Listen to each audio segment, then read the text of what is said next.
very quiet. It's just weird being in here with it kind of empty. For years, we watched as Anna and Ava Bullard spoke before legislative committees and lobbied in the halls. But I kept coming, and Ava kept coming with me. I'm Ava Bullard. And They kept coming, kept telling their story, hoping lawmakers would listen. Ironic, since as a baby, Ava's mom thought her daughter was deaf. She would cry at odd times and didn't seem to respond to sounds. But she's not deaf. No, she could hear. I can hear. It wasn't a hearing impairment. It was autism. She was nonverbal. She had no skills whatsoever when she was 2.5, 3 years old. So no feeding skills, play skills. The shocking part was that none of the services that were prescribed by the physician were covered in the state of Georgia by insurance or by Medicaid. Determined to help, they maxed out their credit cards. Their families chipped in too, hoping ABA, applied behavioral analysis, would make a difference. After a few weeks, the progress was obvious. What was her first word? Cheeto? Cheeto. I think it was Cheeto. We're basically figuring out the function. Why is this person doing the behavior that they're doing? That's ABA-trained therapist Lindsay Jones. She says it is an important tool to help children and their parents find healthy ways to communicate before frustration turns to aggression. Stop! Sometimes the youth either get too big and their aggression becomes dangerous. I think that's the times that we see the parents where they feel overwhelmed and they just can't handle it. And we know when that happens, children are more likely to be abandoned. Thank you for listening today. That's why Anna and Ava wanted a law to require commercial insurance and Medicaid cover ABA and other therapies for children with autism. It took 7 years. The law was signed by Governor Deal right there. We're going to do something about that today. Not only did Georgia mandate insurance providers cover therapies for children with autism, it set a high Medicaid reimbursement rate compared to other states. So that has brought a lot of providers here to Georgia. It is proof that if you properly fund a program, providers willing to deliver it will come. And I'm gonna need you to get your hands on my face. Child welfare advocates say it is time to take the same approach to other parts of our behavioral health care system. And we can't wait 7 years to do it.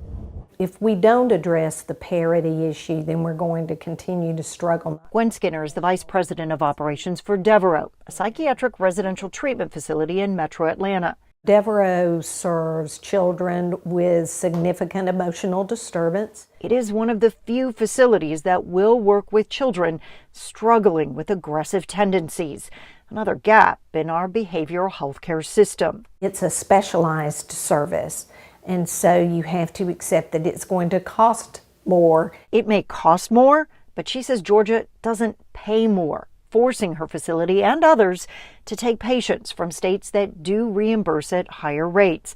For example, Georgia pays about $2,800 for a child to receive a week of treatment at Devereaux. Florida will pay $4,200. The providers are beginning to take more and more out-of-state youth in order to remain financially viable. And so that means Georgia youth, when they have those needs, there's nowhere to go. She says that gap leads to problems with access and workforce. According to Voices for Georgia's Children, there's a shortage of mental health professionals in almost every county. Nearly half don't even have a single full-time psychiatrist or psychologist. That's why Skinner jumped at the opportunity to serve on the state's Behavioral Health Reform and Innovation Commission. My first thought was, I want to be a part of that. But then my second thought was, I hope it's not going to be just another commission that makes recommendations and doesn't result in sustainable change. She hasn't seen that change yet, but believes the next legislative session will be different. I think it was right here. Anna and Ava warn not everyone will want to spend the money. I'll never forget one of the legislators looked at me and he said, "It's not personal." And I thought, it's very personal. It's very, very personal. According to Georgia's Insurance Commission, Ava's law has increased monthly insurance premiums by 97 cents. I am Ava Camille Bullard and I'm 8 years old. But Ava says, look at what that dollar has done for her. I wouldn't be where I am today at all.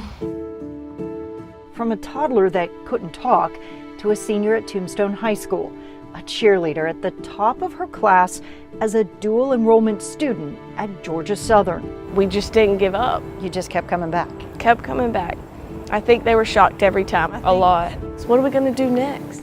As Georgia looks at how to help those children with severe emotional disturbances, the Bullards hope their story offers some hope that change can happen if you're willing to fight.